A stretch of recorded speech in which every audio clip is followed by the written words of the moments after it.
तो नमस्कार साथियों, मैं पवन कुमार आप सभी का हार्दिक स्वागत करता हूं साथियों फिल्लर फोरम के इस मंच पर।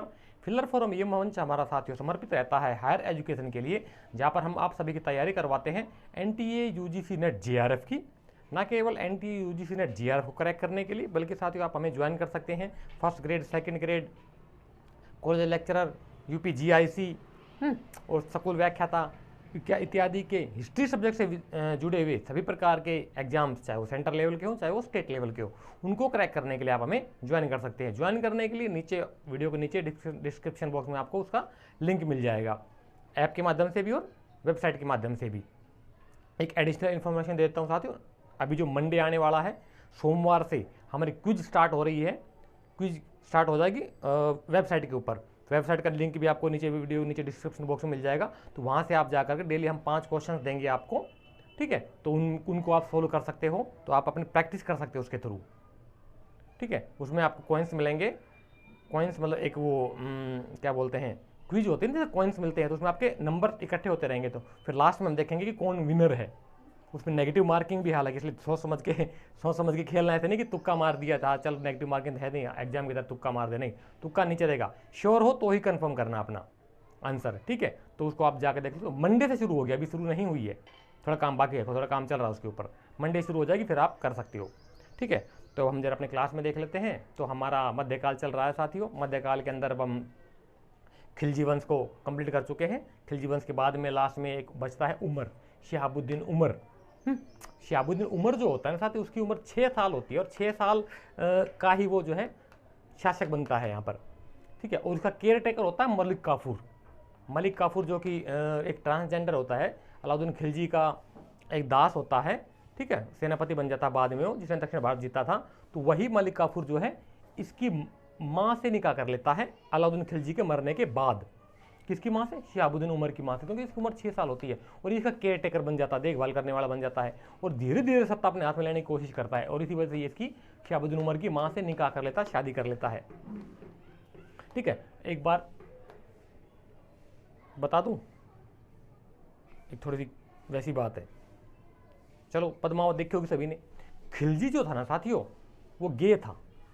ये ज़्यादातर सुल्तान हुए ना, वो गे हुए हैं। गे सभी समझते हैं, आज सभी आप बड़े स्टूडेंट सभी समझते हैं। आप ज़्यादातर सुल्तान तो ये गे हुए थे, और ये प्यार करता था मलिक काफूर से। कौन? अलाउद्दीन खिलजी, ठीक है। और ये ट्रांसजेंडर था। क्या लव स्टोरी चल रही है, आदमी आदमी से प्यार कर रहा है यार, ऐसे बहुत सारी कहानियाँ हैं, ठीक है। तो इससे इसकी माँ से निकाह कर लिया था, और ये इसको फिर क्या बोलते हैं, मलिक काफूर जो है सत्ता हथियाने के लिए इसके दोनों भाइयों को कैद, शहाबुद्दीन उमर को के 2 भाइयों को कैद करवा देता है ग्वालियर के किले में अंधा, और बाद में उनकी आंखें फुड़वा देता है। और वो जो दोनों भाई अंधे होते हैं, वो फिर किसी का प्लान करके, और जो दरबारी पहरेदारों को लालच दे करके बाहर आ जाते हैं, और इसको मरवा देते हैं, मलिक काफूर को, इसकी गर्दन उड़वा देते हैं वो दोनों मिल करके, ठीक है। वो दोनों जब अंधे आते हैं, तो फिर ये कुतुबुद्दीन मुबारक खिलजी आता है, ये अपने दोनों भाइयों को मरवा देता है। अपने दोनों भाइयों को मरवा करके फिर ये खुद शासक बन बैठता है, कुतुबुद्दीन मुबारक खिलजी। इसका टाइम पीरियड होता है 1316 से 1320 के बीच में। ये एक ऐसा शासक होता था जिसने खुद को ही खलीफा घोषित कर दिया था, खुद को ही खलीफा घोषित कर दिया। तो खलीफा और सिक्के डाले थे इसने अपने नाम से, खलीफा, जिस खलीफा तुल करके इसकी उपाधि मिलती है सिक्कों के ऊपर इसके पे, ठीक है। तो और हाँ, ये थोड़ा सा मेंटल टाइप का था, औरतों के कपड़े पहनता था, औरतों के कपड़े पहनकर औरतों की संगतों में रहना पसंद था इसको। और कभी कभार तो बिना नहीं कहता कि बिना कपड़ों के दरबार में घूमता रहता था, भागता रहता था कभी इधर से उधर। मेंटल आदमी, कल्पित टाइम का आदमी था ये। और इसका निजामुद्दीन औलिया के साथ संघर्ष हो गया था इसी बात को लेकर के। निजामुद्दीन औलिया के साथ में इसका संघर्ष हो गया था। तो इसने रुकनुद्दीन को बुलाया था फारस से एक शेख को बुलाया, जिसका नाम रुकनुद्दीन था। क्योंकि निजामुद्दीन औलिया का बहुत ज़्यादा प्रभाव था दिल्ली में साथ ही उस समय। आज भी अगर आप देखोगे तो पुरानी दिल्ली में जाओगे तो शेख निजामुद्दीन औलिया की दरगाह है। मुसलमान वहाँ पे सजदा करने जाते हैं, बहुत सारे जितने भी मुसलमानों के बड़े बड़े ठेकेदार हैं वो सब वहाँ पर फूल चादर चढ़ाने के लिए जाते हैं। वो तो जाते हैं, हमारे लोग भी बहुत सारे वहाँ पर जाते हैं। सबको चाहिए फ्री में, कर्म कोई करके खुश नहीं है, सबको दुआएं चाहिए। तो निजामुद्दीन औलिया के साथ इसका संघर्ष हो गया था किसी बातों को लेकर के, ये इसकी मानता नहीं था। तो और ये इसके प्रभाव को कम करने के लिए कुतुबुद्दीन मुबारक खिलजी ने फारस से रुकनुद्दीन नाम को शेख को बुलाया था, और वो उसको फिर सपोर्ट करने लग गया था, पॉलिटिकल सपोर्ट। इसकी वैल्यू कम करने के लिए, निजामुद्दीन औलिया की वैल्यू कम करने के लिए। ठीक है, इसके बाद फिर शासक बनता है नासिरुद्दीन खुशवर शाह। नासिरुद्दीन खुशवर शाह, इसका पॉलिटिकल 5-6 महीने रहा था ये तो यार, अप्रैल 1320 से लेकर के क्या बोलते हैं सितंबर 1320 से 5 महीने के करीब इसका पॉलिटिकल टाइम पीरियड था, कोई खास वो नहीं था इसका। खुसरो मलिक इसका नाम था। इसको बारे में कहा गया कि ये इस्लाम का शत्रु था और इस्लाम खतरे में है। इसके विरोधियों ने नारे लगाए कि ये इस्लाम का शत्रु, क्योंकि इसने गैर इस्लामिक कुछ काम किए थे जो कि इस्लाम में हराम होते हैं, गैर इस्लामिक काम किए थे, तो लोगों ने इसके विरोधियों का विरोध करना शुरू कर दिया था और कहा था कि इस्लाम खतरे में, ये तो इस्लाम को बर्बाद कर देगा। और इस्लाम का शत्रु कहा और इसका इस्लाम को खतरे में कहा। किसको? नासिरुद्दीन खुशवर शाह के बारे में। और औलिया को इसने 5 लाख टका दिया, इसने रिश्वत दी 5 लाख टका है, 5 लाख चांदी के सिक्के। किसने दिया? नासिरुद्दीन खुशवर शाह ने दिया। किसको दिया? निजामुद्दीन औलिया को, जो कि शेख था उस समय का। कैसा शेख है यार, 5 लाख की रिश्वत ले ली उसने। तो 5 लाख टका की रिश्वत दे दी। इसने औलिया ने इसको मान्यता दे दी, अपनी पॉलिटिकल सपोर्ट दे दी कि हाँ भाई ये शासक रहेगा, मैं वैलिडेशन देता हूँ इसको। तो समाज में वैलिडेशन करने के लिए बहुत सारे हथकंडे अपनाने पड़ते हैं।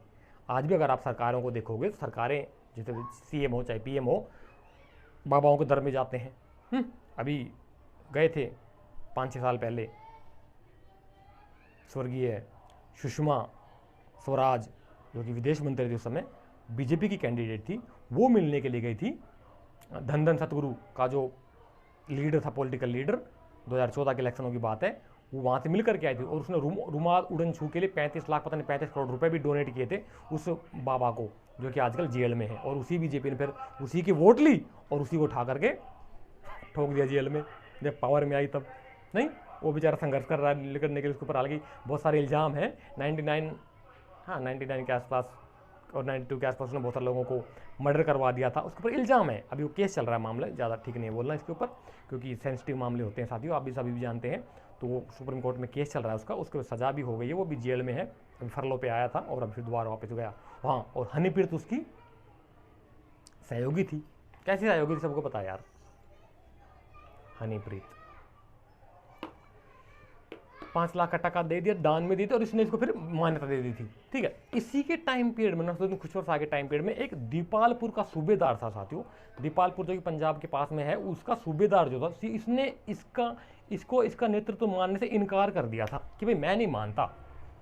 नासिरुद्दीन खुशवर शाह को दीपाल के सूबेदार ने इसको मानने से इनकार कर दिया था कि मैं तेरी वो नहीं मानता, क्या बोलते हैं, तेरे को राजा नहीं मानता, मैं तुझे सुल्तान नहीं मानता। और इसका झगड़ा हो गया था।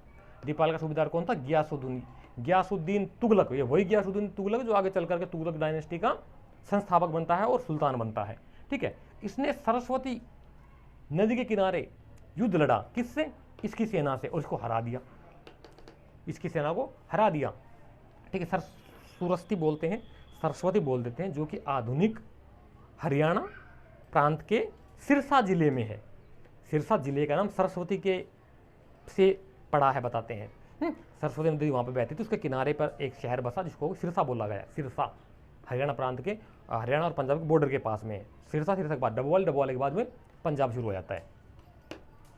ठीक है, तो ये था। उसके बाद फिर यमुना पार का युद्ध हुआ। यमुना को पार करके इसने फिर दोबारा लड़ाई करी। किसने? गियासुद्दीन तुगलक ने इसकी सेना के साथ, और इसको लहरावट के युद्ध में प्रॉपर तरीके से हरा दिया और सत्ता के ऊपर खुद कब्जा कर लिया। फिर ये खुद शासक बन बैठा। कौन? तुगलक, गियासुद्दीन तुगलक। और फिर शुरुआत होती है तुगलक राजवंश की, तुगलक डायनेस्टी। ये तुर्क थे साथियों। तुगलक जो थे ना, वो तुर्क से आए थे, और तुर्क और मंगोल की मिश्र जनजाति में से निकले हुए लोग हैं। एक तरफ तुर्की और एक तरफ मंगोलिया से मिश्रित जनजाति में से निकले हुए जो लोग आए, वो तुगलक कहलाए। तुगलक कोई उनका सरनेम नहीं था, तुगलक गियासुद्दीन तुगलक का नाम था पूरा। ठीक है, गियासुद्दीन तुगलक का पूरा नाम, गाजी तो उपाधि थी उसकी, गियासुद्दीन तुगलक उसका पूरा नाम था, वो सरनेम नहीं था तुगलक कोई डायनेस्टी नहीं रही हालांकि देखा जाए तो प्रॉपर तरीके से। चूंकि पहला शासक तुगलक बना, इसलिए वो तुगलक डायनेस्टी बोल दिया गया उसको, क्योंकि फिरोज तुगलक के बाद किसी भी शासक ने अपने नाम के पीछे तुगलक नहीं लगाया उस समय के ऐतिहासिक ग्रंथों में। ये बाद के इतिहासकारों ने जोड़ दिया। इतिहासकारों में तो बहुत गालमेल कर देते हैं ना, सबको अवार्ड चाहिए। तुगलक वंश, तुर्क और मंगोल की मिश्र जनजाति थी साथियों ये, ठीक है। और इसने उपाधि धारण की गाजी, गाजी की, गाजी गियासुद्दीन तुगलक, क्या बात है, गाजी गियासुद्दीन तुगलक। और ये 1320 से 1325 का इसका पॉलिटिकल टाइम पीरियड था। और ये खिलजी की सेना में सैनिक के रूप में भर्ती हुआ था साथियों, ये खिलजी की सेना में सैनिक के रूप में भर्ती हुआ था और धीरे धीरे करता पोस्ट क्या बोलते हैं बढ़ता हुआ सूबेदार की पोस्ट तक पहुंच गया, तो गवर्नर तक बन गया दीपालपुर का, और बाद में फिर शासक को मार के शासक बन बैठा। ये कहता है हाँ, और इस भर्ती हुआ था। इसकी मां जो थी साथ पंजाब की जाट महिला थी, पंजाब की एक हिंदू परिवार की जाट जाति से संबंध रखती थी, लड़की थी, उससे इसे निकाह कर लिया, तो उसकी जो संतान हुई वो गियासुद्दीन तुगलक कहलाया। तो इसकी माँ के बारे में, पंजाब की जाट महिला थी इसकी माँ, किसकी माँ, गियासुद्दीन तुगलक की माँ। मुल्तान लेक के अंदर, मुल्तान जो साथियों आधुनिक पाकिस्तान में मुल्तान के अंदर की, मुल्तान की जो बड़ी मस्जिद, उसको जामा मस्जिद बोलते हैं, जामा मस्जिद के अंदर एक लेख मिला है इसका। उस लेख में खुद कहता है कि मैंने तातारियों के खिलाफ 29 लड़ाइयाँ लड़ी। लेख क्या कहता है वो लेख में, 29 लड़ाइयाँ, बैटल्स लड़ी इसने तातारों के खिलाफ, तातारियों के खिलाफ। तातारिक जनजाति थी उस समय की, जैसे गोखर जनजाति है, ठीक है, ठीक है, तो जैसे जनजाति होते हैं ना, इसी प्रकार से इसने 29 बैटल्स लड़ी तातारियों के खिलाफ में। और ये पहला शासक था सल्तनत का जिसने डाक व्यवस्था को मेंटेन करने का प्रयास किया, शुरुआत की थी। मेन तो बहुत ज़्यादा किया था मोहम्मद बिन तुगलक ने, जिसके बारे में हमें इब्न तुता बताता है, ठीक है। और लेकिन ये शुरुआत इसने की थी पोस्टल सिस्टम को मेंटेन करने की, और नहरें निकालने की शुरुआत की इसने, ज़्यादा फिरोज शाह तुगलक ने की थी, इसने शुरुआत की थी लेकिन, ठीक है। और इसने अभियान किए कहाँ कहाँ के, वारंगल का 1325 में, मदुरई का 1323 में, और जाजनगर उड़ीसा को जीता इसने 1324 में। बंगाल का अभियान किया फिर इसने 1324 में ही बंगाल का अभियान किया। हाँ, यहाँ पे एक इंटरेस्टिंग बात हुई साथियों, क्या हुआ कि जब ये बंगाल से अभियान करके लौट रहा था कौन, गाजी गियासुद्दीन तुगलक, तो इसका जो बड़ा बेटा था जिसको जोना खां बोला गया, क्या था उसका नाम, जोना खां या उलूग खां भी बोल देते हैं, उसने इसके अफगानपुर में, जो कि 8 किलोमीटर दूर था राजधानी से उस समय, अफगानपुर के अंदर एक शिविर बनाया, शिविर बना लिया। और वहाँ बताते लकड़ी का महल बनाया इसने। यार महल कहाँ बन जाएगा, लकड़ी का शिविर तो मान सकते हैं हम कि बना लिया होगा, चलो कोई बात नहीं, लकड़ी का महल हद हो गई, चलो मान लिया इसने बना दिया, हमने मान ली इसके बात की, इसने लकड़ी का महल बनवा दिया। किसने, जोना खान, इसके बेटे ने, कि मेरा पिता आएगा तो यहाँ पर रेस्ट करेगा आराम से। राजधानी से 8 किलोमीटर पहले इसने अपने पिता की स्वागत करने की तैयारी कर दी। क्यों, क्योंकि वो बंगाल को जीत करके आ रहा था। तो वहाँ पर क्या हुआ कि वो जो लकड़ी का महल था उसमें ये दोनों, गियासुद्दीन तुगलक, आ गया ये रहा, गियासुद्दीन तुगलक और उसका बेटा, एक छोटा बेटा फरीद, पता नहीं बरीद था, पता नहीं फरीद था उसका नाम, वो दोनों बाप बेटे उसमें सो रहे थे। वो किसी कारण से मकान ढह गया और वो दोनों बाप बेटे दब के उसमें मर गए। कुछ कहते हैं कि वो षड्यंत्र था, जोना खां का ही हाथ था उसमें। जोना खां बोले तो जो बाद में मोहम्मद बिन तुगलक बनता है, इसी का बड़ा बेटा था, 5 बेटों थे इसके, 5 बजे सबसे बड़ा बेटा था मोहम्मद बिन तुगलक, जिसको जोना खां या मोहम्मद बिन तुगलक बोलते हैं, ठीक है। तो इसने इसको अपने बाप को मार डाला। कौन कहता है, बर्नी और फरिश्ता इनकार करते, मना करते हैं, इसको पितृ हत्यारा नहीं मानते, बर्नी भी नहीं मानता और फरिश्ता भी नहीं मानता कि नहीं। वो एक बर्नी कहता है कि उसमें क्या बोलते हैं, वो आग लग, वो बिजली गिर गई थी, आसमानी से बिजली गिर जाती है ना अचानक से, तो बिजली गिर गई थी, बिजली गिरने की वजह से वो मकान ढह गया था, महल ढह गया था, जो भी रहा होगा स्ट्रक्चर वो ढह गया, तो उसमें दबे थे, ठीक है। फरिश्ता कहता है कि नहीं, वो कुछ हवा से आंधी तूफान वगैरह आ गया था तब ढह गया था। तो अलग अलग इतिहासकारों की अलग अलग मान्यता, लेकिन इन दोनों का मानना, बर्नी का फरिश्ता का, कि उसका जोना खान ने जानबूझकर नहीं मारा अपने पिता को, पिता की हत्या का इनकार करते हैं, बर्नी भी और फरिश्ता भी, दोनों नहीं मानते इसको। लेकिन बाद के इतिहासकार जो है, इब्न तुता, इसामी, अबुल फजल जो कि मुगल डायनेस्टी का इतिहासकार था, और बदायून, ये भी मुगल काल का था, ये चारों कहते हैं कि हाँ इसके अपने बाप को मारने में जोना खां का ही हाथ था, मोहम्मद बिन तुगलक ने ही अपने बाप को जानबूझ करके मारा था। ये दोनों मना करते हैं और ये चारों हाँ भरते हैं। अब आप किसकी सच मानोगे, है ना सर, सच क्या है, आप पूछते हो ना, कुछ लोग स्टूडेंट पूछते कमेंट्स में कि सर सच क्या है, तो सच ये है, 2 हाँ कह रहे हैं, 2 4 मना कर रहे हैं, ये सच है। बस देख लो आप किसको सच मानोगे। आप एक ही टाइम पीरियड में अलग अलग इतिहासकारों की अलग अलग राय है, समझ गए। तो इसलिए इतिहास वह ना कौन किससे लिखा था कि इतिहास जो लिख देता वही सच होता है, जो जीतता है वही सच होता है। साथियों ये याद रखना, कहते हैं सच हमेशा जीतता है, नहीं ऐसा नहीं है, जो जीतता है वही सच होता है। एक बताऊंगा क्यों होता है। तो यहाँ तक का हमारा ये पॉइंट टॉपिक जो है क्लियर हो जाता है साथियों। यहाँ तक अगर कोई सवाल आपको समझ में ना आया, कोई बात समझ में ना आई, कोई कमेंट हो आपका, कोई क्वेरी हो, तो आप जस्ट अभी कमेंट बॉक्स के माध्यम से पूछ सकते हैं। ठीक है, ये हमारा पोर्शन क्लियर होता है। अब हम थोड़ा इधर देख लेते हैं, थोड़ा पानी और पीते हैं यार साथ साथ, तो आप भी पी लो, बीच बीच में ब्रेक ले लिया करो यार।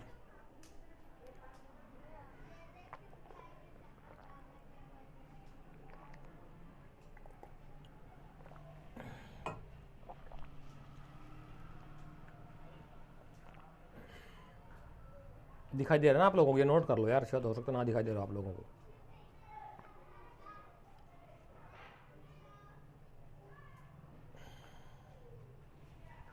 मेंटेन करना पड़ता है भैया, ये नोट कर लो, हो सकता है आपको ना दिखाई दे रहा हो। अफगानपुर षड्यंत्र में बर्नी और फरिश्ता मना करते हैं, अपने पितृ हत्या अब इसको नहीं मानते जोना खां को, लेकिन इब्न बतूता, इसामी, अबुल फजल और बदायूनी, ये चार इतिहासकार जोना खां को उसके पिता का हत्यारा दोषी करार देते हैं। तो आप point to be noted note कर सकते हो इस चीज़ को।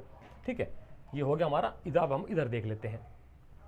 अब इसका बाद में शासक बनता है मोहम्मद बिन तुगलक, MBT बोले तो क्या बोलते हैं इसको, MBT शॉर्ट में बोल देते हैं, MBT मोहम्मद बिन तुगलक।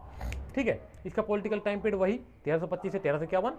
इसके बाद अपने पिता का सबसे बड़ा बेटा होता है ये मोहम्मद बिन तुगलक, 5 बेटे होते हैं, 5 में से सबसे बड़ा होता है MBT मोहम्मद बिन तुगलक, ये बन जाता है राजा सुल्तान बोले तो। इसामी से कहता है कि ये काफिर था, क्या कहता है इसको इसको काफिर बोलता है। काफिर बोले तो काफिर एक टर्म होती है जो कि अक्सर नॉन मुस्लिम्स के लिए यूज किया जाता वर्ड, वो काफिर बोलते हैं नॉन मुस्लिम्स को कुछ इतिहासकार। तो काफिर बोलता है इसको, और यजीद बोलता है। यजीद मतलब एक क्या हुआ था साथियों इतिहास में, इससे कि पहले के वंशों में एक यजीद नाम का राजा हुआ था जिसने कि मुसलमानों का बहुत ज़्यादा सताया था। जैसे कि आज भी अगर आप देखोगे तो मुसलमानों का और यहूदियों का झगड़ा चलता रहता है इजराइल और फ़लस्तीन में, है ना। तो इसी प्रकार से एक यजीद नाम का राजा जो शासक हुआ था, उसने मुसलमानों को बहुत ज़्यादा सताया था, तंग किया था, परेशान किया था, बहुत कट्टर था। तो इसामी कहता कि ये वही यजीद 2 आ गया, वो यजीद फर्स्ट था जिसने मुसलमानों को सताया था, मरवाया था, और इसी का रूप वो यजीद 2 के रूप में ये दोबारा आ गया। कौन आ गया? मोहम्मद बिन तुगलक। कौन कहता है? इसामी। ठीक है, और काफिर के नाम से भी इसको संबोधित करता है। एल्फिंस्टन जो कि ब्रिटिश हिस्टोरियन एक ब्यूरोक्रेट था साथियों, वो उसको मोहम्मद बिन तुगलक के अंदर कुछ पागलपन के लक्षण दिखाई देते हैं, वो उसने उसको पागल डिक्लेयर कर दिया। किसने? एल्फिंस्टन ने उसको पागल कहता है। उसने अपनी बुक लिखी थी एक, the history of British India थी, हिस्ट्री ऑफ इंडिया करके कोई बुक थी, उसमें लिखा इसने एल्फिंस्टन ने कि उसके पागलपन के कुछ रक्षक थे। ठीक है, इसके विरोधी इसको रक्त पिपासु कहते हैं। रक्त पिपासु, हाँ ये नेट का आया हुआ क्वेश्चन है साथियों, ध्यान रख दीजिए इसके ऊपर। रक्त पिपासु बोलते हैं। कौन बोलते हैं इसको? इसके विरोधी। रक्त पिपासु मतलब खून पीने वाला, लोगों का खून पीता था, मतलब डायरेक्ट नहीं पीता था यार, डायरेक्ट थोड़ी पिएगा, लेकिन खून बहाता बहुत ज़्यादा, लोगों को मृत्युदंड बहुत ज़्यादा देता था ये। ठीक है, हालांकि इसके कुछ पॉजिटिव पॉइंट्स हैं हर इंसान के। देखो सारी 2 चीज़ें होती हैं, कुछ अच्छे कर्म भी होते हैं, कुछ बुरे कर्म भी होते हैं। आज भी अगर देखो सेंट्रल गवर्नमेंट में और या स्टेट गवर्नमेंट में जितने पॉलिटिकल लीडर्स होते हैं, वो इंटेंशन अच्छा सोच के करते हैं, लेकिन उनका प्रभाव कुछ कभी उल्टा पड़ जाता है। जैसे कि मोदी जी बिल लेकर के आए, सेंट्रल गवर्नमेंट हमारी बिल लेकर के आई किसान में रिफॉर्मेशन के लिए। 3 कानून आए थे ना किसानों को लेकर के, हैं, लेकिन किसानों ने उनका विरोध करना शुरू कर दिया। पहला अभी तक की मोदी सरकार के अंदर पहला एक कानून जो सरकार ने उसको वापस लेना पड़ा, लोगों को के विरोध के चलते सरकार को वापस लेना पड़ा। पहला कानून, अभी तक कोई कानून वापस ले, क्यों? क्योंकि फुल मेजोरिटी की सरकार है, दबा के अपना शासन चलाते हैं ये लोग। अच्छा बुरा वो एक अलग बात है, लेकिन पहला ऐसा कानून था किसान बिल जो सरकार को वापस लेना पड़ा लोगों के विरोध के चलते, चाहे पॉलिटिकल इश्यूज जो मर्जी रहे हों, लेकिन उन्होंने लिया। तो इसी प्रकार से ये भी जो शासन करते हैं अपनी तरफ से अच्छा करने की कोशिश करते हैं, लेकिन कुछ उनका इम्प्लीमेंटेशन और प्रभाव गलत होता है, तो छवि खराब हो जाती है शासक की। तो ये पॉजिटिव पॉइंट है इसका कि ये सर्वाधिक शिक्षित शासक था अपने में। इसके बारे में बताते हैं कि दर्शन शास्त्र के ऊपर बहुत तगड़ी पकड़ थी इसकी, ज्योतिष विद्या जानता था, गणित का पढ़ा लिखा हुआ था, पता नहीं कौन से स्कूल और कौन से कॉलेज में पढ़ा हुआ था वो नहीं बताया जाता हमें, कि वो कौन सी यूनिवर्सिटी में से पढ़ करके आया था। नालंदा तो जला दी थी उन्होंने पहले ही, तक्षशिला भी खत्म कर दी थी, हैं धर्म, और वो क्या बोलते हैं सोमपुर महाविहार में आग लगा दी थी बख्तियार खिलजी ने। अब पता नहीं कौन से, चलो पढ़ लिया मान ली, इसके बाद सर्वाधिक शिक्षित था। तो इसके पॉजिटिव पॉइंट नोट कीजिए साथ, ये पॉजिटिव है ना प्लस का जो है, तो इसके हम पॉजिटिव पॉइंट्स को लेंगे पहले, फिर इसके बाद नेगेटिव पॉइंट्स के ऊपर चर्चा करेंगे वन बाय वन। तो पॉजिटिव पॉइंट्स क्या क्या थे इसके देख लेते हैं एक बार जरा। इससे पद जो आवंटन किए वो योग्यता के आधार पर बनाए, लोगों को जो पोस्टें दी थी ना, जितनी पोस्टों के ऊपर लोगों को अपॉइंटमेंट की वो योग्यता के अनुसार किया, क्वालिफिकेशन के अकॉर्डिंग इसने पद किया। इसे जात बिरादरी नहीं देखी ना, उसका धर्म देखा। जैसे कि कुछ पहले के राजाओं ने, सुल्तानों ने मुसलमानों को प्रायोरिटी दी, कुछ अलाउद्दीन खिलजी जैसे लोगों ने तो चेक करवाया उनका बकायदा, बलबंद जैसे लोगों ने तो चेक करवाया कि नस्ल कौन सी है इसकी, कि उच्च कुल का है या नीच कुल का है। लेकिन इसने जो काबिल था, काबिल के हिसाब से सबको मंत्री पद दिया।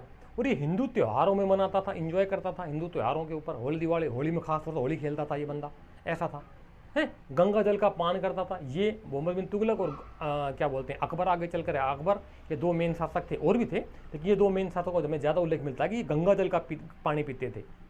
और क्या करता, जैन मंदिर, हाँ दिल्ली के जैन मंदिर की प्रार्थनाओं में शामिल होता था साथियों। ये जैन मंदिर की जो प्रार्थना आरती वगैरह उसमें भी शामिल होने का उल्लेख मिलता है इसके बारे में।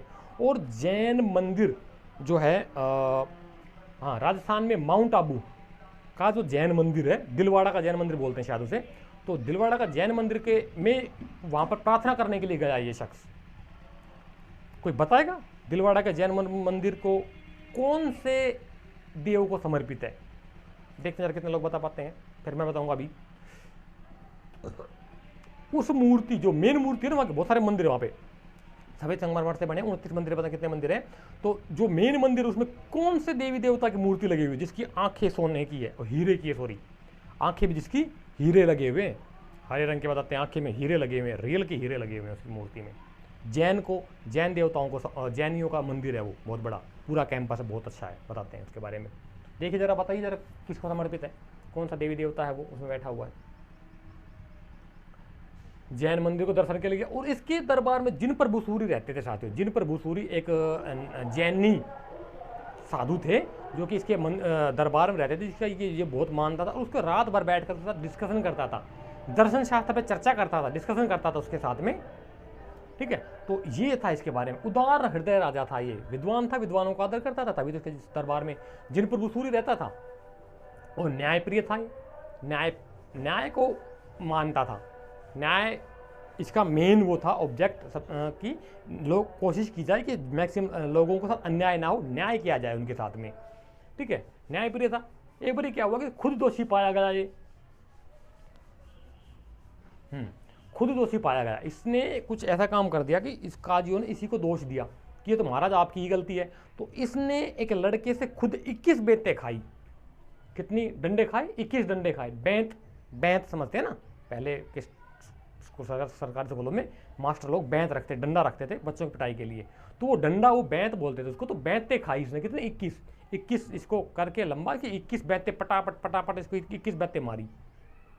एक लड़के का नाम ध्यान नहीं आ रहा उसका, इसके ऊपर किसको? मोहम्मद बिन तुगलक को। तो इतना न्याय को मानने वाला शासक था। हाँ एक बार और इसके साथ में क्या हुआ साथियों कि इब्न बतूता महोदय, इब्न बतूता जो थे ना, इसी के टाइम पीरियड में इससे पहले आए थे, तो इसने दिल्ली का काजी बना दिया इब्न बतूता को, ठीक है। क्योंकि जब काजी बनेगा तो इब्न बतूता खुश हो गया। मोरक्को से आया था, साउथ अफ्रीका में है मोरक्को, वहाँ से इब्न बतूता आया था, बहुत ट्रैवल बहुत घुमा वो।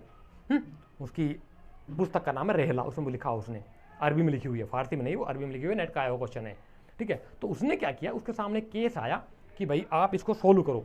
तो उसने क्या किया था, उससे गलती होगी वहाँ पे, क्योंकि दरबार के अंदर बैठा हुआ था, राजा भी था, सुल्तान भी था, मोहम्मद बिन तुगलक भी था, और भी दरबारी थे। और मोहम्मद बिन तुगलक इब्न बतूता एक मेन काजी के हैसियत से था, तो उससे न्याय हो नहीं पाया सही तरीके, उससे कुछ गड़बड़ हो गई।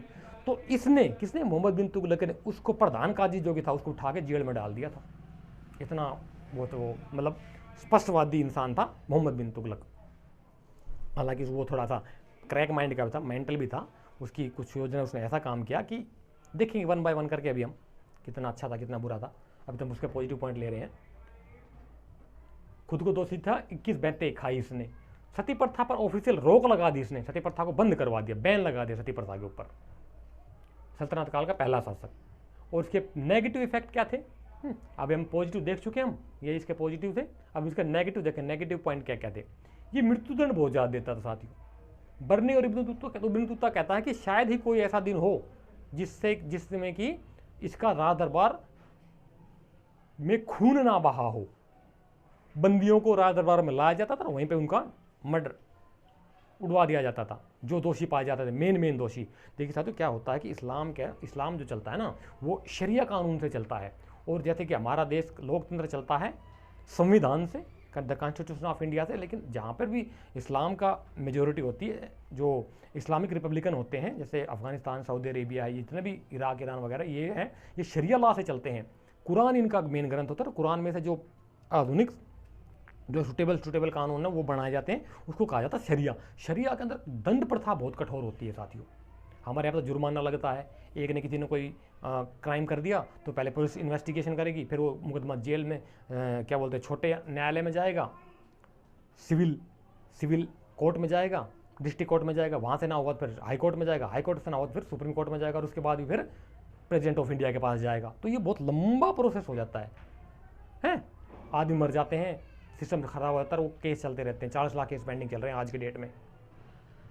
ये तो न्याय व्यवस्था अंग्रेजों की बना हुई बहुत कठिन न्याय व्यवस्था, इसमें किसी को न्याय नहीं मिलता, फैसले मिलते हैं साथियों। फैसले में और न्याय में फ़र्क होता है, ध्यान रखिए, फैसले में और न्याय में फ़र्क होता है। जैसे कि थोड़ा लंबा हो जाए, चलो मैं ले लेता बताता हूँ आपको। एक बार क्या हुआ साथियों, शायद चंद्रगुप्त विक्रमादित्य के टाइम पीरियड में एक केस आया राज दरबार में, क्या कि एक बच्चा, छोटा बच्चा, गोद में लेने वाला 1.5 साल का छोटा बच्चा, और 2 माँ, वो कह रही मेरा बच्चा, वो कह रही मेरा बच्चा, 2 माँ एक बच्चा। तो राज दरबार में चला गया वो केस कि भाई राजा फैसला करो महाराज, मेरे ये बच्चा एक ही है और माएँ 2 हैं। तो राजा का कोई बात नहीं, तो मुश्किल नहीं है, बच्चों के सामने रखो, टेबल मंगवाई, बच्चों के सामने रख दिया उसके ऊपर। अब वो छोटा बच्चा, उसको क्या पता मेरी माँ कौन सी है कौन सी नहीं है, फैसला कौन करे? दोनों ही माँ कह रही कि ये मेरा मैं इसकी माँ हूँ, वो कह रही मैं इसकी माँ हूँ। तो राजा ने कहा कोई बात नहीं, माँ हो ना, दोनों खड़ा करो, एक को इधर खड़ा करो, एक को इधर खड़ा करो, बीच में रख दिया बच्चा टेबल के ऊपर। राजा ने तलवार निकाली, क्या निकाली? तलवार निकाली। दोनों डर गई। उसने कहा अभी फैसला कर देते हैं, बच्चे के 2 टुकड़े करेंगे, आधा तू ले जा, आधा तू ले जा। कांप गए दोनों औरतें। असली जो माँ थी वो फट राजा के चरणों में गिर पड़ी, क्या कि महाराज रहने दो, मुझे बच्चा नहीं चाहिए, हालांकि माँ तो मैं ही हूँ असली, लेकिन इसी को दे दो बच्चा, कम से कम मेरा बच्चा जिंदा तो रहेगा, मैं देख तो पाऊंगी, दूर से देख लूँगी सही, अगर मरेगा तो वो किसी काम का नहीं, ना मेरे काम का ना उसके काम का। राजा समझ गया कि मिनट में यही असली माँ है। उसको उठा के कारागार में डाल दिया, जो नकली माँ थी, और असली माँ को उसका बच्चा देकर उसको विदा कर दिया। ये होते हैं न्याय, ऑन द स्पॉट मिलता था पहले। आज के सिस्टम में गड़बड़ कर दिया सारा मामला ब्रिटिशर्स ने। क्यों? कॉन्स्टिट्यूशन ऑफ इंडिया 1935 के एक्ट में से निकला हुआ सारा यार। आयरलैंड के राजू दीक्षित कहते हैं कि आयरलैंड के कॉन्स्टिट्यूशन को पढ़ लीजिए और 1935 के एक्ट को पढ़ लीजिए, दोनों सेम है। यही कारण है कि न्याय नहीं मिलता, फैसले मिलते हैं। तो मृत्युदंड देता था, बर्नी कहता है, और इब्न बतूता। हाँ, एक चीज़ और बता देता हूँ साथ यहाँ पर अब आपको, आज भी अगर आप इस्लाम जगत में, ये तो था हमारा चंद्रगुप्त विक्रमादित्य का टाइम पीरियड में न्याय का सिस्टम, एक होता है शरिया का, और बता देता हूँ अभी आपको। शरिया में क्या होता है साथियों, कि जिस भी अंग से, अब तो थोड़ा सा टाइम के अनुसार इसमें रिफॉर्म ला दिए गए हैं, शरिया लॉ में भी थोड़ा हल्का कर दिया है, इतने कठोर कानून नहीं रहे हैं। अगर आज से 100, 200, 400, 500 साल अगर पहले देखूँ तो बहुत कठोर कानून थे साथियों। यही कारण है कि वहाँ पर क्राइम बहुत कम होते हैं। सऊदी ये जो अरब साइड के जितने भी कंट्रीज हैं ना, इस्लामिक कंट्री, क्राइम कम होते हैं। क्यों? क्योंकि दंड प्रथा बहुत कठोर है, अंगम अंग कर देते हैं। आपने किसी इस हाथ से चोरी की है तो आपका ये हाथ काट दिया जाएगा, आपने पाँव से कोई क्राइम कर दिया तो आपका पाँव काट दिया जाएगा। सोच के देखिए क्या होगा अगर कोई किसी का रेप कर दे, तो कहानी खत्म हो जाएगी साथियों। लड़के हो चाहे लड़की हो, स्पष्ट बता रहा हूँ आप लोगों को, बहुत खतरनाक कानून होते हैं। अब तो थोड़ा रिफॉर्म आ गया इसमें, जो अभी का जो सुलेमान बिन किंग जो है सऊदी अरेबिया का जो नया किंग जो बना है, सुलेमान है मेरे ख्याल से, वो उसने तो सिनेमा तक खोल दिए हैं। सिनेमा वहाँ खोल रहे, यहाँ के मुसलमानों को तकलीफ हो रही है। खैर छोड़िए, बहुत लंबा है यार। इब्न बतूता बताता मृत्युदंड बहुत ज़्यादा देता था। इसके साइड टाइम पीरियड में शायद ही कोई ऐसा दिन जाता हो जिस दिन लोगों की हत्या ना हुई हो, लोगों का मर्डर, लोगों का वध ना किया गया हो, कसूरवार लोगों का। ठीक है, इसे जुम्मा और ईद तक बैन करवा दिया था साथियों। जुम्मा बोले तो शुक्रवार की नमाज। मेन सभी लोग अपने घरों में पढ़ते हैं वैसे तो रेगुलरली, लेकिन फ्राइडे को दिन ऐसा होता है जो लोग बाहर निकल करके मस्जिदों में या जहाँ भी उनको सूटेबल जगह मिलती है वहाँ जाकर अपनी नमाज अदा करते हैं सामूहिक रूप से, है उसे जुम्मा की नमाज बोलते हैं। और ईद को बैन कर दिया तो कैसा साफ सकता, खुद मुसलमानों की ईद को बैन लगा दिया। बहुत टाइम के बाद 1341 में जा करके वो बहाल हो पाई ईद और जुम्मा। बहुत पैसा था। इसने अपने राजदूत भेजे चीन में, मिस्र में, ईरान में और सीरिया में। कहाँ का राजदूत भेजते अपने फॉरेन, क्या बोलते हैं आज भी है ना यूपीएससी में जो टॉपर होते हैं वो आईए वो बनते हैं,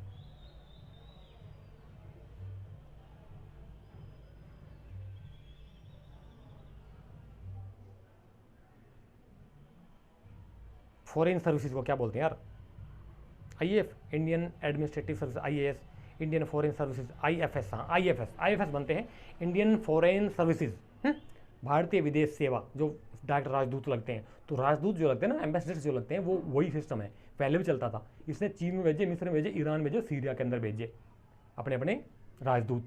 और इराक में दिया इसने 1 करोड़ टका, क्या बात है, 1 करोड़ चांदी के टके दिए इसने इराक में। इराक और इराक के पवित्र शहरों को दान दे दिया। कुछ ज़्यादा नहीं हो गया यार, 1 करोड़ चांदी के टके, राजकोष खाली हो गया। फिर इसने सांकेतिक मुद्रा चलानी पड़ी। ऐसे काम क्यों करे यार शासक, पहले तो दान दे दिया इतना, फिर इसकी राजकोष खाली हो गया। फिर इसमें कुछ इसने फिर बाद में अपने टाइम में सुधार और प्रयोग किए, एफ एंड डी बोलते हो, sorry R&D, research and development. तो इसने कुछ रिसर्च एंड डेवलपमेंट किया। क्या क्या डेवलपमेंट किया इसमें से दोआब में कर बढ़ा दिया, दोआब क्षेत्र में, गंगा यमुना दोआब का जो क्षेत्र है यूपी बिहार का, और जहाँ पर ये जो उपजाऊ जमीन बहुत ज़्यादा है, यहाँ पर इसके आसपास के क्षेत्र में टैक्स बढ़ा दिया। कितना बढ़ाया, दोआब में कर वृद्धि, कर बढ़ाया, टैक्स बढ़ा दिया। कितना, 10 से 20 गुना। बर्नी कहता है कि 10 से 20 गुना। यार 10 गुना बहुत ज़्यादा नहीं हो जाएगा, 10 से 20 गुना। तो 20 गुना है मतलब अगर आज हम किसी चीज़ के ऊपर 100 रुपये टैक्स दे रहे हैं तो उसका 10 गुना 1000 हो जाएगा, और 20 गुना 2000 हो जाएगा। जो 100 रुपये का टैक्स है ना वो 1000 से 2000 के बीच में, तो बहुत ज़्यादा हो जाता है। बर्नी कहता है 3 से 4 गुना, कहता है फरिश्ता कहता है 3 से 4 गुना ही बढ़ाता, 4 गुना बढ़ाते हैं कि अगर 10 रुपये हम टैक्स देते हैं तो 30 से 40 रुपये इसने टैक्स बढ़ा दिया वहाँ पर। और उसी कारण वहाँ पे अकाल पड़ गया। जब इसे टैक्स बढ़ा जब भी पड़ गया अकाल। हमारे देहात में कहावत है कि जब भी मोटा मूंड मुड़ाए और जब भी पड़ गए ओले, यानी कि जैसे ही सन्यासी ने सिर गंजा करवाया और तभी ओले पड़ गए ऊपर से, तो उनकी खोपड़ी खराब, अकाल पड़ गया वहाँ पर। अकाल पड़ेगा, अकाल पड़ने का मेन कारण हालांकि पहले था, और क्या बोलते बारिश नहीं हुई, और बारिश की वजह ना होने की वजह से फसल सही नहीं हुई, अकाल पड़ गया। ऊपर से टैक्स बढ़ा दिया तो क्या हुआ, महामारी फैल गई, प्लेग फैल गया वहाँ पर, लोग मरने लगे। लोगों ने नहरों में जमुना में कूद के जान दी अपनी, कि तड़प के मरने से अच्छा है अब ऐसे मर जाए एकदम में। ऐसा बुरा हाल होता, महामारी फैल गई। दिल्ली के अंदर इसने अपने 2.5 साल तक अपनी राजधानी दूर लेके गया। ये स्वर्गद्वारी जिसका नाम लिखा इसने बाद में, क्या नाम दिया अपनी राजधानी को, वो दौलताबाद नहीं है, अभी हम दौलताबाद से पहले ही हैं, स्वर्गद्वारी नाम दिया इसने। और वहाँ से फिर 2.5 साल तक वो मामला चलता। जब मामला ठंडा हुआ तो फिर दोबारा वापस दिल्ली आया, अकाल पड़ गया। ठीक, किसानों ने विद्रोह कर दिया। करेंगे जब टैक्स इतना ज़्यादा हो जाएगा, दे नहीं पाएंगे तो विद्रोह ही होगा। किसानों ने विद्रोह कर दिया, किसान। फिर उनको शांत करने के लिए क्या किया इसने, सोनदार और तकावी ऋण दिया किसानों को, सोनदार और तकावी के नाम से ऋण दिया, लोन दिया इसने। कितने, 70 लाख टका खर्च किए इसने उसको लोन देने में। 1 करोड़ तो वहाँ लुटा दिए जो कि किसी काम नहीं आए। यहाँ देता यार 1 करोड़ रुपए, लोगों के काम तो आते, वो लोग भूखे मर रहे हैं। तो आप खुद सोच रहा, ये ज़्यादा सही था या ये फैसला ज़्यादा सही था? ये फैसला क्यों, यहाँ लोग मर रहे हैं भूखे, ये ज़्यादा यहाँ अमाउंट कम कर देता, यहाँ बढ़ाना चाहिए था इसको, लेकिन यहाँ ज़्यादा दिया तो यहाँ फिर कमी पड़ गई, यहाँ बिल्कुल ख़त्म, फिर खाली हो गया राजकोष इसका। 70 लाख टका इसने सोनदार और तकावी के ऋण के रूप में किसानों में बांटे। ठीक है, अकाल संहिता बनवाई इसने। क्या बनो, अकाल संहिता। भाई अकाल पड़ जाए तो क्या क्या कानून, क्या क्या प्लानिंग करनी चाहिए, तो उसके लिए लिखित में रूप में एक कोड बना दिया, फेमाइन कोड बोलते हैं उसको। फसल चक्र, इसने लोगों से अपील की कि फसलों को बदल कर बोएं, इसको बोलते हैं फसल सस्यावर्तन। नेट का आया क्वेश्चन है, फसल सस्यावर्तन हिंदी में बहुत क्रिटिकल टर्म है, 3 नंबर पढ़ी तब जाकर समझ में आए मेरे को भी। फसल सस्यावर्तन, फसल चक्र बदल, फसल को बदल बदल के बोना, ना कि एक बार में, यानी कि इस साल गेहूँ बो दिया, अगले साल फिर गेहूँ बो दिया, अगले साल फिर गेहूँ बो दिया, नहीं, उसको बदलो, एक साल कुछ और बोला फिर कुछ और बोलो। तो उससे क्या होता है, फसल भी अच्छी होती है और ज़मीन की उपजाऊ शक्ति बरकरार रहती है। जो ज़मीन से जुड़े हुए लोग हैं, जमींदार लोग, वो जल्दी समझ जाते हैं इन चीज़ों को। ठीक है, 70 लाख टका अकाल संहिता फसल चक्र बनवाया। और उसने फिर राजधानी चेंज करी, राजधानी परिवर्तन, राजधानी चेंज करी, राजधानी बदली। कब? 1327 में। बर्नी कहता है साथियों, बर्नी जो उसका मैं का इतिहासकार है, उसने 5 चीज़ें लिखी, लेकिन उसने 5 एग्जैक्ट डेट वाइज नहीं लिखी कि कौन सी चीज़ पहले करी इसने, कौन सी चीज़ बाद में करी। इसने जो मन में आया, कभी जो मन में आया वो लिख दिया, लेकिन डेट फिक्स नहीं करी इसने। किसने? जियाउद्दीन बर्नी ने। इसने 5 मेन चीज़ें की थी। कौन कौन सी सबसे पहले किया था इसने? दोआब में करवट दी, जो कि अभी हमने डिस्कशन किया। उसके बाद किया इसने राजधानी परिवर्तन, नंबर 1 पे दोआब करवट दी, ठीक है। नंबर 2 पे राजधानी बदलाव, ठीक है। कब? 1327 में, ठीक है। दिल्ली से देवगिरी ले गया। ये क्या ले गया? दिल्ली से देवगिरी ले गया। देवगिरी जो कि आधुनिक मध्य प्रदेश में है, देवगिरी ले गया। उसका नाम इसने बदल कर रखा दौलताबाद। क्या रखा? दौलताबाद। और बाद में उसको उसे कहा गया कुव्वत-ए-इस्लाम, यानी कि इस्लाम का मजबूत गढ़। जैसे कि कुव्वत-उल-इस्लाम नाम की एक मस्जिद भी बनाई थी ना दिल्ली में, ऐसे ही वहाँ राजधानी परिवर्तन करके उस राजधानी का नाम रखा दौलताबाद। और साथ साथ उसे क्या कहा गया? कुव्वत-ए-इस्लाम, यानी कि इस्लाम की ताकत। कुव्वत मतलब ताकत, कुव्वत-ए-इस्लाम यानी कि इस्लाम की ताकत। अरबी मैंने पढ़ी यार, थोड़ी बहुत, ऐसी बात नहीं है। हाँ, तो यहाँ पे इसने अपनी राजधानी बदल ली। फिर क्या हुआ? दिल्ली से देवगिरी कर दी, दौलताबाद इसका नाम रखा। और अब हाँ, इसका बर्नी कहता है कि ये इसने जो राजधानी परिवर्तन की थी, उसका मेन रीजन क्या था कि अलग अलग इतिहासकारों का अलग अलग मत है। कुछ लोग इतिहासकार कहते हैं कि वो सेंटर में था, भारत के सेंटर में था, इसलिए राज करना आसान था। कुछ लोग कहते हैं कि बर्नी कहता है कि इसको ना गाली भरे हुए पत्र लिखते थे, अभद्र भाषा पत्र लिखते थे लोग, दिल्ली के लोग इसको अभद्र भाषा पत्र लिखते थे, गालियाँ लिखते, तू निकम्मा है, तू हरामी है, तू ये है, तू फलाना, जैसे आज भी है पॉलिटिकल लीडरों को बोलते हैं लोग उल्टा सीधा, जो दुखी होते हैं बेचारे। तो इसको भी लोग लेटर, अपनी बात कैसे पहुंचाएं, तो लेटर लिख देते थे तेरे नाम का, जा भाई, अपना नाम पता लिखते नहीं थे, तो पता लगता था किसने लिखा, कब लिखा, कैसे लिखा, नहीं तो लेकिन पहुंच जाता दरबार में पढ़ते थे। तो राजा को कोई गंदा गाली दे, कितना फील होगा उसको। तो उस वजह से कहता है बर्नी कि उसने राजधानी बदल ली थी। उसके बाद तीसरे नंबर पर क्या किया? सांकेतिक मुद्रा का प्रचलन किया। तीसरे नंबर पर क्या किया? सांकेतिक मुद्रा का प्रचलन किया 1330 के अंदर। करेंसी, इसका राजकोष खाली हो गया था, तो करेंसी इसने बदल दी। चांदी की कमी पड़ गई थी, व्यापार के माध्यम से चांदी हिंदुस्तान में नहीं आ पा रही थी, और वैसे भी हमारे यहाँ पे चांदी की कमी थी, तो हम अफगानिस्तान से इंपोर्ट करते थे चांदी, और बाहर का जो व्यापारी आते वो चांदी के सिक्के लेकर के आते थे, तो अदला बदली होती थी। हमारे यहाँ पर सामान ले जाते थे, तो चांदी हमारे यहाँ आती, तो हमारे यहाँ पर चांदी सर्कुलेट होती थी, उसी से सिक्के बनते थे। तो क्या हुआ? इसने 1 करोड़ तो वहीं बांट दिया, 1 करोड़ तो चांदी का टका वहीं चले गए हम, कुछ यहाँ पे खर्च कर दिया, तो राजकोष खाली हो गया। खाली हो गया तो इसको टके की जगह पे दूसरी करेंसी के सेम वैल्यू के सिक्के चलाने पड़े। अब देखते हैं कौन सिक्के चलाए इसने। सांकेतिक मुद्रा 1330 में चलाई इसने, चांदी के सिक्के चलाए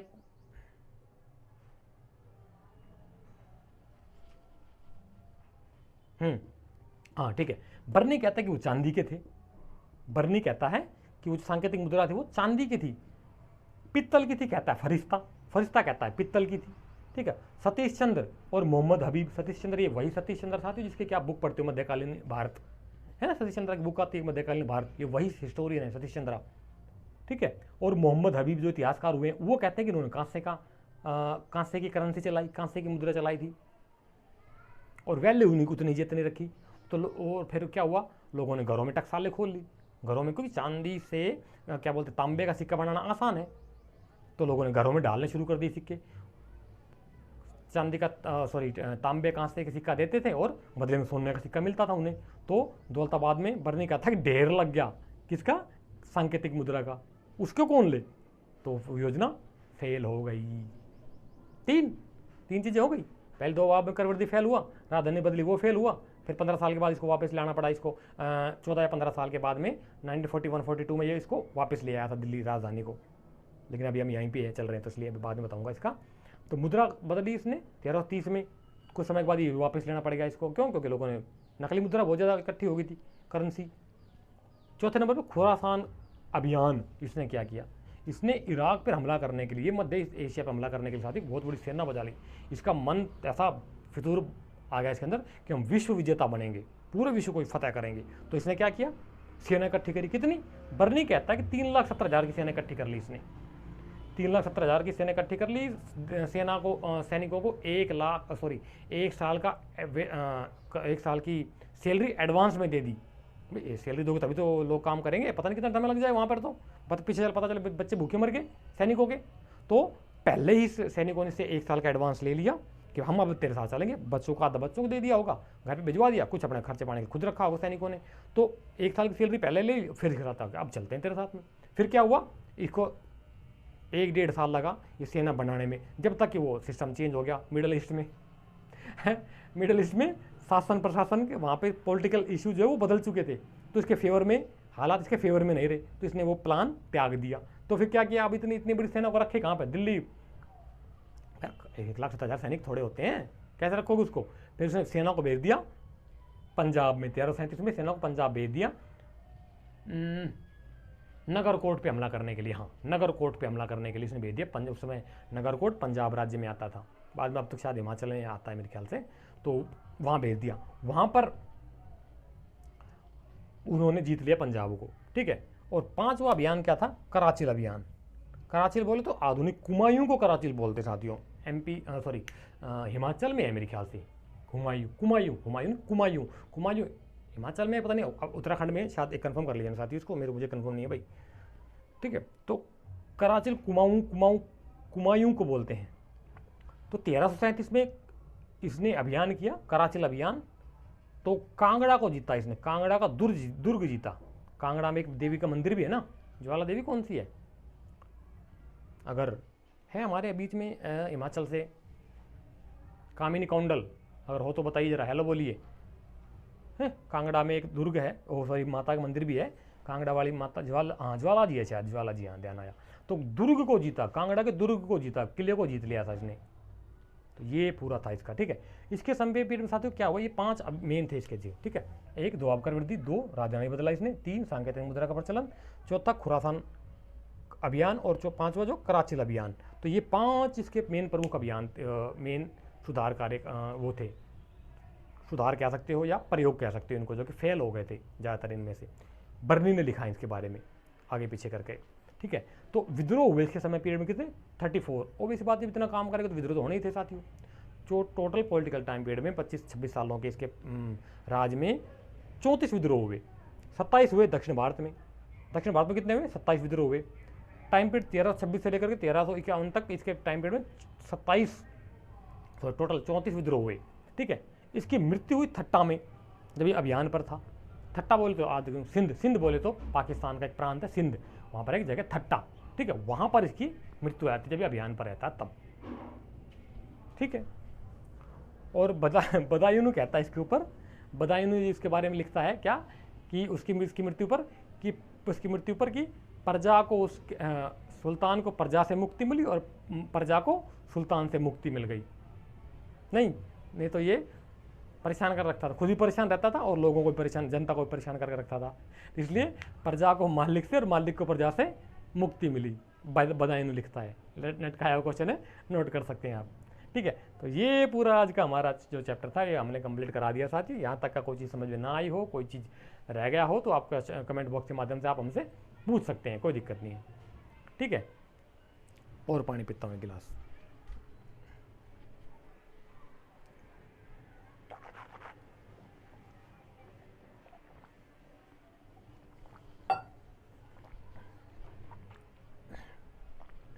हाँ ठीक है, यही तुगलक डायनेस्टी में हमारी कंप्लीट हो चुकी है। इससे पहले वाला भी हो गया है, तुगलक डायनेस्टी में सॉरी एक और रह गया है, फिरोज शाह तुगलक आएगा। अब इसके बाद जो है इसका ही उत्तराधिकारी होता है फिरोज शाह तुगलक, उसको हम कल देखेंगे।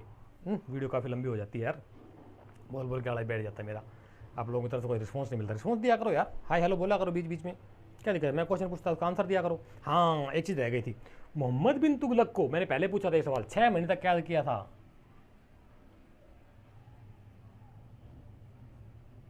6 महीने तक कैद करके रखा था किसने, बताइए जरा, कितने लोग बता पाते हैं, देखते हैं। हालांकि मैं इसका आंसर दे चुका हूँ एक बार, फिर भी देखते हैं। मोहम्मद बिन तुगलक को राजस्थान का एक राणा हुआ था, राजा हुआ था, उसने 6 युद्ध में इसके साथ युद्ध किया, इसको हराया और 6 महीने तक अपने दरबार में कैद करके रखा इसको, अपने बर्तन मंजवाए, अपने झाड़ू पोछा करवाया अपने दरबार का। बताइए कौन था वो शासक? कहीं एकेडमिक्स में नहीं पढ़ना, बर्नी कहता है ना उल्लेख करता है इस चीज़ का, ना क्या बोलते हैं बदायूनी, ना अबुल फजल, ना फरिश्ता, ना इसामी, कोई उल्लेख नहीं करता। ये उल्लेख मिलता है राजस्थान के खयातों में, उनके जो इतिवृत्त है ना उनको खयात बोलते हैं, वहाँ से निकल के आ रहे हैं साथ। अब लोग वो होता जा रहा है ना, क्या बोलते हैं डिजिटाइजेशन करते जा रहे हैं, क्योंकि कागज और भोजपत्र बहुत पुराने हो जाते हैं, पोथियाँ तो खराब होने का डर रहता है, तो जो डिजिटाइजेशन का जमाना आ गया है अब, तो डिजिटल चीज़ें करी जा रही है, तो वहाँ से निकल के आ रहे हैं फैक्ट्स। आखिर यार ऐसा भी हुआ था, मोहम्मद बिन तुगलक को भी 6 महीने कैद किया गया था, हमें कभी पढ़ाया नहीं जाता, अकेडमिक्स में कभी पढ़ाया नहीं गया। बताओ, वो राजा था राणा हमीर देव, राजा हमीर या राणा हमीर था, राजस्थान का शासक था, आधुनिक राजस्थान उस समय का को दूसरा रहा होगा। तो वहाँ के हमीर देव ने, राणा हमीर ने इसको 6 महीने तक युद्ध में हरा दिया था और 6 महीने तक इसको कैद करके रखा। मोहम्मद बिन तुगलक को, आपकी नॉलेज के लिए है ये फैक्ट, एकेडमिक्स में कभी नहीं पूछा जाता। एकेडमिक्स में पूछा जाएगा मोहम्मद बिन तुगलक के कौन कौन सा अभियान थे, मैच मेकिंग में आएंगे, पहले कौन सा किया, बाद में कौन सा किया उसने, सोनदारोता क्या वही क्या है, कृषि ऋण है। तो ये फैक्ट आप अच्छे से देख लीजिए, ये आपके एग्जाम्स के पॉइंट ऑफ व्यू से इंपॉर्टेंट है, ये आपके नॉलेज के पॉइंट ऑफ व्यू से इंपॉर्टेंट है। क्यों? क्योंकि आप बड़े स्टूडेंट हो, इसलिए हर चीज़ की नॉलेज आपको होनी चाहिए, मेरा ये मानना है पर्सनली। क्लियर? तो ज़्यादा काफ़ी समय हो गया है, वीडियो वहीं क्लोज करते हैं साथियों, नेक्स्ट वीडियो में फिर मिलेंगे। ठीक है, फिरोज तुगलक और उसके बाद फिर सैयद वंश चलेगा हमारा, काफ़ी बड़ा चैप्टर है, दिल्ली सल्तनत, इसमें समय लगेगा, आपको देना पड़ेगा टाइम। ठीक है, तो थैंक यू सो मच, जय हिंद और जय भारत।